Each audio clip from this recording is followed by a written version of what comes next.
As we continue our knowledge sharing mission through a series of interviews with leaders from all around the world, we are thrilled to have Andreas Ortola, the General Manager of Microsoft Philippines. Hi, Neil. Thank you for having me. It's a pleasure. Could you just give us a one-sentence company description about Microsoft Philippines? We're a subsidiary of Microsoft Corporation, one of the largest technology companies in the world.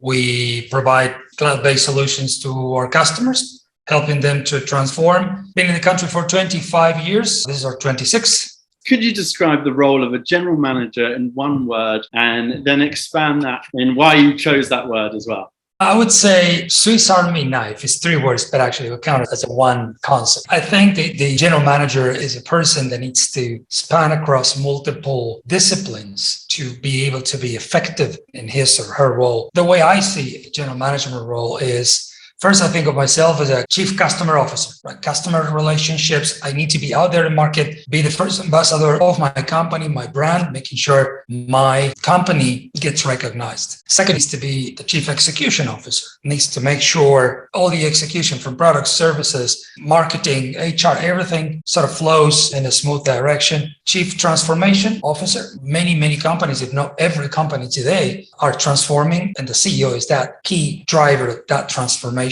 Of course, chief people officer, making sure that engagement is there, making sure that attracting the right talent, retaining the right talent are part of a competitive advantage. And I would say last but not least, and very important nowadays, chief integrity and trust officer. Customers make business right now, more and more often now, based on trust. There are many businesses that are going to be based on trust as we walk into the digital world. More and more digital business will be driven, and trust will be the one key component that will differentiate it for many businesses. Really interested to know what the current challenges are for general managers.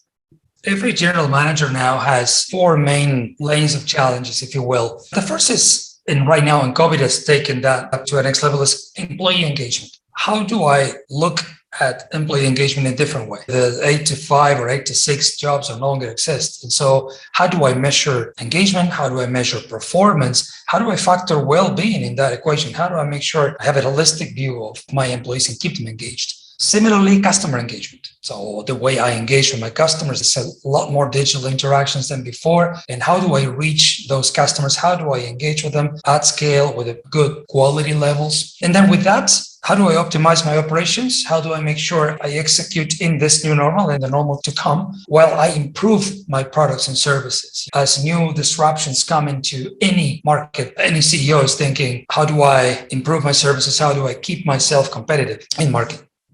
Can you identify any solutions that you found within that?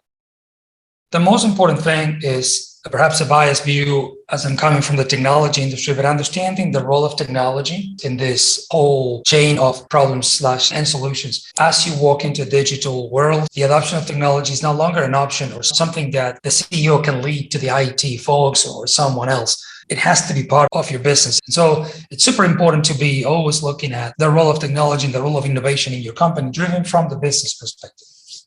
Can you tell us a time where you took a major risk in your career?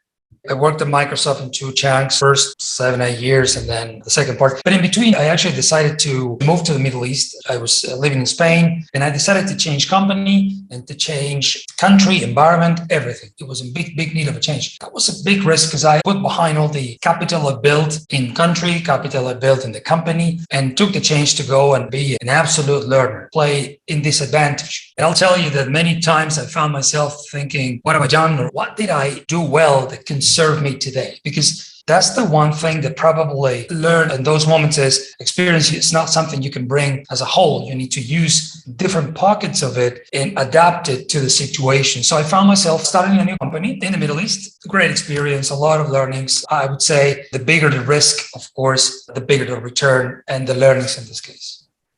What career advice would you like to share with people looking to get into the general manager role, or any key tips? First, I would say you are a general manager today of whatever you do. You are a general manager today as long as you look at what's adjacent to your practice. If you're a CMO today and you're not looking at what's happening to people, you're missing a part. If you're not looking at what's happening to finance, you're missing a part. So you can be a CEO today of whichever practice. And that mindset will take you eventually to a general manager leadership role, simply because you need to build that breadth in depth out of your business. Well, that really brings us to a close. It's been a real pleasure speaking to you, and I'm really looking forward to catching up again. Thank you very much. Thank you for having me.